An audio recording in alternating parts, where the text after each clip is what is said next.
عبادت میں دل کیسے لگایا جائے؟ مسلمان کا شوق عبادت بڑھے، اس کا کیا طریقہ ہے؟ عبادت کا شوق ویسے تو ہر مسلمان کو ہونا چاہیے، کیونکہ ہمارا عقیدہ تو یہ ہے کہ مقصد زندگی عبادت ہے۔ قرآن پاک کی آیت مبارکہ ہے وَمَا خَلَقْتُ الْجِنَّ وَالْإِنسَ إِلَّا لِيَعْبُدُونَ، میں نے جنوں اور انسانوں کو صرف اس لیے پیدا کیا کہ وہ میری عبادت کریں۔ تو عبادت مقصد زندگی ہے، اس لیے مسلمان کو عبادت کا شوق ہونا چاہیے۔ عبادت کا شوق کیسے پیدا ہو؟ اس کے لیے 3 طریقے سب سے بہترین ہیں۔ اگر ان تینوں طریقوں کو اپنا لیا جائے تو جن کو عبادت کا شوق نہ بھی ہو ان کے دل میں بھی عبادت کا شوق پیدا ہو جاتا ہے۔ اس میں پہلا طریقہ تو یہ ہے کہ عبادت کے فضائل پڑھیں۔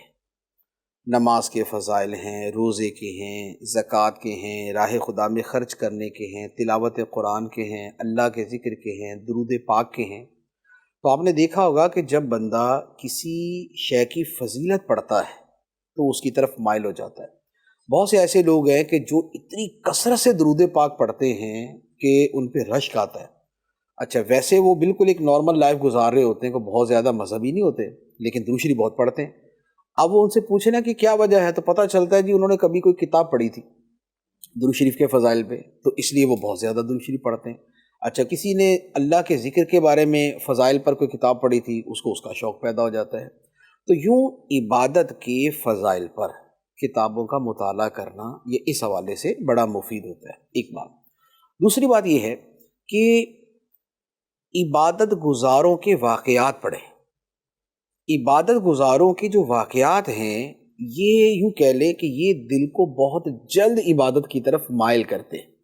اب ہم صحابہ کرام کی عبادت کے واقعات پڑھیں، نبی پاک علیہ الصلوۃ والسلام کی عبادت کے واقعات پڑھیں، اور تابعین، تبع تابعین، صوفیہ کرام، اولیاء کرام، جن بزرگوں کو ہم مانتے ہیں، جن کے دن مناتے ہیں، جب ان کی عبادت کے واقعات پڑھتے ہیں تو ایک شوق پیدا ہوتا ہے کہ بھائی دیکھیں یار ماشاءاللہ یہ اتنی عبادت کرتے تھے، ہم بھی کچھ کریں۔ تو یہ ایک دوسرا طریقہ ہوتا ہے۔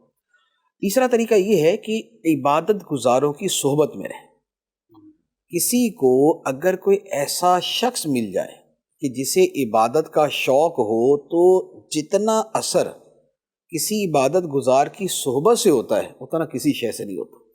ایک آدمی عرصے تک تہجد کے فضائل پڑھتا رہتا ہے لیکن اس کے دل میں وہ تہجد پڑھ نہیں پاتا، شوق پیدا ہوتا پڑھ نہیں پاتا، لیکن کسی تہجد گزار کے ساتھ کچھ عرصہ گزار لے وہ خود بخود تہجد پڑھنا شروع کر دے گا، کیونکہ صحبت کا جو اثر ہے یہ بہت زیادہ ہوتا ہے۔ تو یہ 3 طریقے ہیں، ایک عبادت کے فضائل کا مطالعہ کیا جائے، دوسرا عبادت گزاروں کے واقعات پڑھے جائیں، اور تیسرے نمبر پر کسی عبادت گزار کی صحبت اختیار کی جائے۔ اب فی زمانہ پریکٹیکلی اس کا طریقہ یہ ہے کہ اگر عبادت کے فضائل پڑھنے ہیں تو الحمدللہ المدینۃ العلمیہ کی ہر موضوع پر آپ کو کتاب مل جائے گی۔ ذکر الہی کے فضائل پر بھی، تلاوت قرآن کے فضائل پر بھی، نمازوں کے فضائل پر بھی، درود پاک کے فضائل پر بھی کتابیں مل جائیں گی، ان کا مطالعہ کیا جائے۔ دوسرے نمبر پہ ہے عبادت گزاروں کے واقعات، اس پر بھی الحمدللہ اسی نام سے بہت ساری کتابیں مل جائیں گی، صحابیات کے بارے میں، صحابہ کے بارے میں، یا ایک بڑی شاندار کتاب ہے اللہ والوں کی باتیں۔ اللہ والوں کی باتیں جو کتاب ہے تو اس میں بڑی کثرت سے صحابہ، اولیاء کرام، تابعین، ان کی عبادت کے واقعات ہیں۔ تیسرے نمبر پہ ہے صحبت۔ آج کا زمانہ ایسا ہے کہ اس طرح کی صحبت انفرادی طور پہ ملنا بڑا مشکل ہے کہ آدمی کو کسی مسجد کے اندر ایسا کوئی بندہ مل جائے کہ جو بڑا عبادت کا پابند ہو اور آدمی اس کے پاس بیٹھنا شروع کر دے، ایسا کم ہوتا ہے۔ اب اس کا طریقہ یہ ہوتا ہے کہ پھر اجتماعی ماحول کے اندر بیٹھنا شروع کرے۔ جیسے مثال کے طور پہ جو ہمارا ہفتہ وار اجتماع ہوتا ہے نا، اس میں کیا ہوتا ہے کہ ایک تو عشاء کی نماز پڑھی، عشاء کے بعد پھر ذکر اذکار ہیں، اس کے بعد اگر رات مسجد میں اعتکاف کرتا ہے تو تہجد ہوتی ہے، فجر کی نماز ہوتی ہے، اشراق و چاشت ہوتی ہے، پھر اس کے بعد جا کے یہ اجتماع ختم ہوتا ہے۔